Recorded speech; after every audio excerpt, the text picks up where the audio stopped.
Okay, welcome back. In this talk, we're going to be talking about how we become a larger us.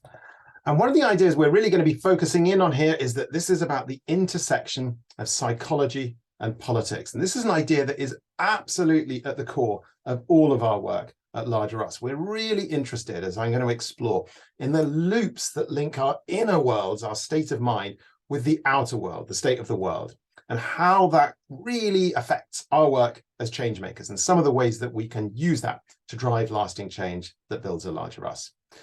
And to begin with, let me just set out 3 ways in which we think psychology is really relevant to politics. The first one is all the ways in which the state of the world affects our states of mind. Now, not so long ago, lots of psychiatrists or psychotherapists had the idea that our states of mind are really just about things that are specific to us. For example, the chemicals in our brain. So a psychiatrist might have said a few years back, well, if you're depressed, it's about an imbalance of chemicals in your brain, and here's an antidepressant that will redress that balance. That idea is now seen as very distant in psychology. Much more today, psychologists recognize that of course, the state of the world has huge impacts on how we feel. I mean, look at the last few years and COVID-19 and successive waves of lockdown. We're all familiar with the idea that that unleashed a mental health tsunami that had enormous impacts on our well-being. Or look at poverty and how we now clearly understand that, of course, when people live in poverty, that has enormous impacts on their mental health.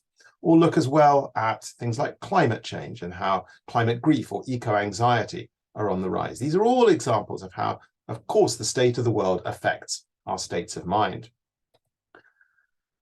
And then, of course, the other way around is true as well. Our states of mind affect the state of the world. And what we're getting at here is the idea that when we feel anxious, fearful, angry, threatened, these all affect how we show up as citizens, how we behave in the political realm. They affect our relationships at local level. They affect how we engage with people on social media. And of course, they affect how we vote. I mentioned in the talk before the break how strongman authoritarian political leaders will often kind of try to keep people edgy in a them and us mode. And that's a way of affecting the state of the world through affecting people's states of mind. The good news is that this can work in a more positive way as well. When we feel confident, when we feel hopeful, when we feel empathetic towards other people, that also changes how we behave in the political space. It makes us think of a larger us rather than a them and us, and changes how we vote or how we engage on social media and so on in a much more positive manner. And you can see how these 2 dynamics, the state of the world affecting our state of mind affecting the state of the world, can be a kind of self-amplifying cycle. It can lead into a vicious spiral where things are getting worse in the world. We feel worse. That closes down space for cooperation.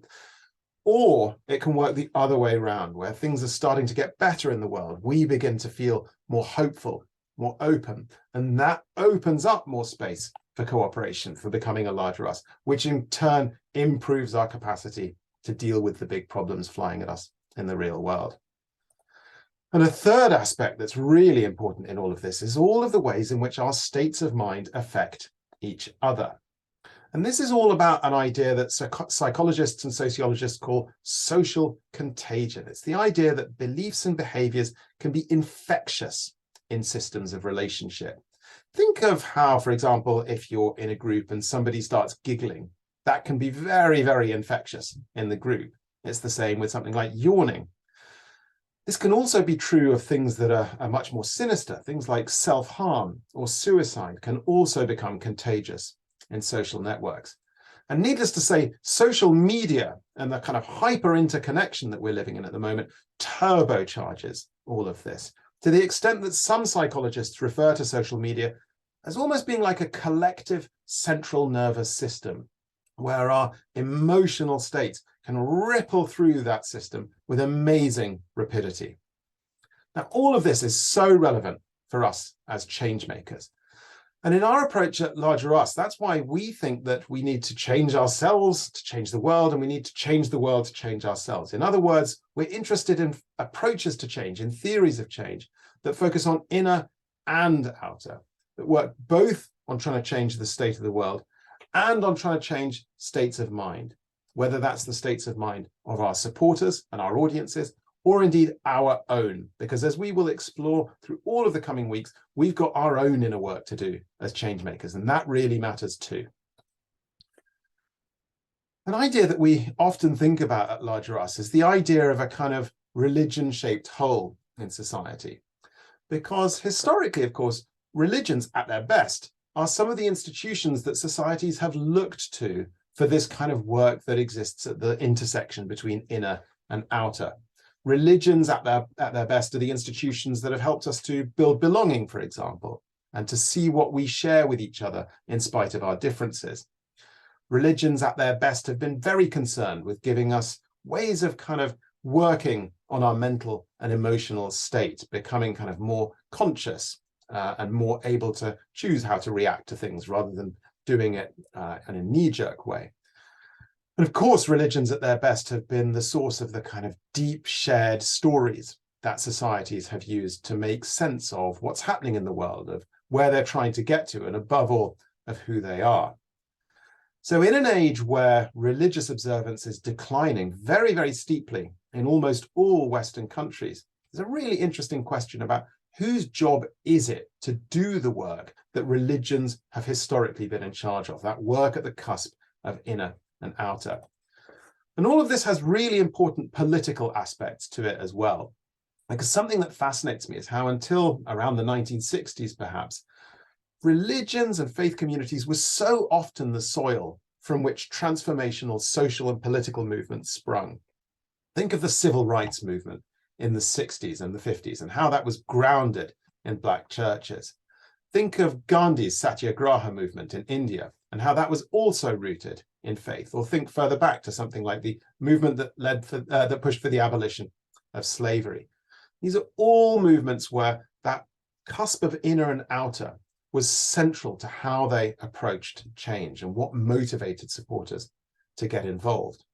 And something that's really interesting is how that link between inner and outer seems to have broken down since the 60s. It's a point that the filmmaker Adam Curtis makes, where he observes that until that point, as I've just been talking about, religions meant that inner and outer was often done together, but then somehow they got divorced. On one hand, you had inner practice. I mean, 30, 40, 50 years of things like therapy and mindfulness and yoga and psychedelics, huge wave of innovation, but often very much concerned only with the inner, without that sense of kind of social mission or of wider obligation to society. Then on the other hand, you had outer change, like activism, for example, going off on its own without the inner work. And so you had lots of kinds of activism with epidemic rates of burnout among their kind of activists, with lots of othering, furious othering of political opponents. And an idea that we'll be looking at in weeks to come is whether the stage is maybe set for a reconfluence of those two rivers, whether it's time for us to start doing inner and outer practice together again, because they do actually belong together. And this is not just theoretical. We're going to be looking at some really interesting real-world stories and case studies over the next few weeks of change makers who are pioneering these approaches to bringing people together rather than dividing them. We don't claim at Larger Us to have invented this stuff at all.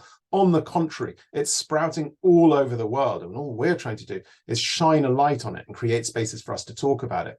So, for example, we'll be meeting Chris-Anne Jarrett and Dami McKinday, who you see here, who are the founders of We Belong, an extraordinary campaigning organization that works for the rights of young people who arrived here in the UK as children. And as we'll see, they work in ways that bring people together and that invite people in rather than creating division. We'll meet Dave Fleischer, a wonderful LGBTQ campaigner who's based in California and is one of the originators of the approach called deep canvassing, which is where canvassers, rather than just focusing on people that are likely to vote for you and making sure they turn out on polling day, do the opposite. They focus on people who they know are going to disagree completely And then they use deep canvassing as an approach to transformational conversations that invite people to change their minds about issues. We'll meet the activists who put together the Radical Love campaign in Turkey in 2019. This is an electoral campaign run by a centrist political party that successfully defused and then defeated in a landslide a populist, authoritarian, culture war-led campaign fought by Recep Tayyip Erdogan's AKP party through an approach that they called Radical Love. And of course, we'll be looking at the deep historical roots that so much of this work has. For example, in non-violence, an idea that goes way deeper than just avoiding physical violence and is very much around inner work as well as outer work. So that's a quick snapshot of some of the ways in which we can potentially become a larger us by working at the places where politics and psychology meet. Over the next 4 weeks, we're going to be looking at 4 key areas where we can potentially do that, which are defusing, when we're confronted with things we perceive as threats, building belonging as a key part of our practice as change makers, bridging divides rather than deepening them, and finally, helping our supporters and the communities that we work with to navigate a period of crisis, turbulence, and uncertainty. But that's it for now. Thanks so much for watching.